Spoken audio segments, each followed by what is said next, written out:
you often find yourself going in and out of your kid's bedroom because they refuse to go to bed?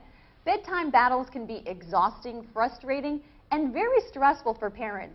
Joining me today to talk about bedtime battles is licensed psychologist Dr. Randy Cale. Thank you so much for joining me today. Sure, I'm happy to be here. Good to see you. Thank you. So what do you think is going on when children are doing this? What's happening? Well, usually there's one of three, and sometimes all three mistakes we fall into, and they're kind of common mistakes. The first mistake is, and we hear it over and over, it's probably the oldest thing we hear, is inconsistency. You know, we fall into the trap of, oh, you know, swimming practice was a little late, you can stay up a half hour extra. Or your friend was over, so we'll let you stay up a little longer. Or yeah, we'll let you watch that show tonight. As soon as we begin down that path where we start having inconsistent bedtimes, we're usually going to end up in trouble. That's the biggest mistake. And then kids don't understand, like if it's 8 o'clock, that it's 8 o'clock, period. The second mistake, though, is one that kind of goes under the radar. And this one's kind of interesting because it's one that a lot of us fall into. And that is that when kids start to, say they get out of bed, we go tell them to go back to bed. They get up, get back to bed. Now, I'm not going to tell you. It's not doing anything. It's actually worse than not doing anything. Oh, okay. Because what happens is that their willingness to engage in that behavior, that particular behavior, gets our attention. That behavior gets our attention. That behavior gets our attention. Now, this is at a time when they have no other options for your attention. Gotcha. So see, it's very powerful. Then at bedtime, I'm a little bored. I got nothing to do. So what should we do in that situation then? For most of those kind of situations, we just need to ignore it. We just need to let them go because they will go back to bed. We have to be willing to ride through that wave, though. That may take 3 days, it may take 5 days, it may take a week or so. If they're used to you responding, it's going to be pretty ugly. So you should have also a routine. You should have a routine. Every night. Absolutely, and that's really the third mistake we make.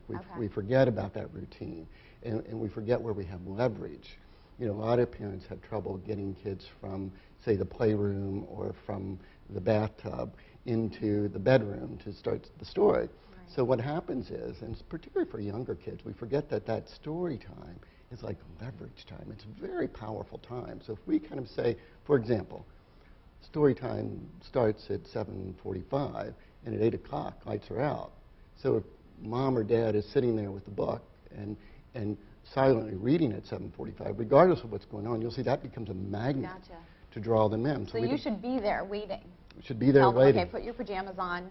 Story time starts at 7:45. That's right. 7:45, I'm here waiting for you with the book. If they're not there, story time passes. That's right. That's okay. right. That's one way to use leverage and to use structure. You know, you set a system, and that's one way of doing it.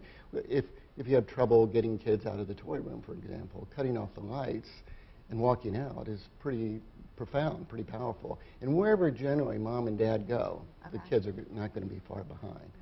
So the secret then is if we combine these, though, if we always have a consistent bedtime, the kids know that. And secondly, we don't feed into the small negative stuff. Oh, Mom, I don't want to. I'm not ready. Get me some water. Or if it's 7:45, I don't want to go to bed. Yeah, it's time for bed. I don't want to go to bed. It's time for bed.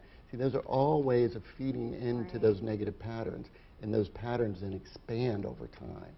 So we have to make sure we honor that. Don't feed into the little stuff. And thirdly, we never want to give up our leverage. We want to make sure we use structure and have systems. And there's more to that discussion, but we kind of introduced it. So that we're in control as parents, right, not them. Right, that's right. Well, you know, you hit upon a key point there, which is that if we try to control our kids, and you often see this with words, we see that's not very effective.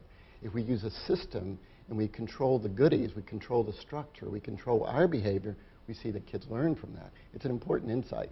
Thank you so much for joining me. That was great advice. Sure. Thank you. And if you have any other questions about the topic, or if you have a question for Dr. Randy Cale, just log on to my website, parentologywithpaula.com. Coming up, if you thought that the Brady Bunch was a big family, wait until you hear how many children this one couple is raising.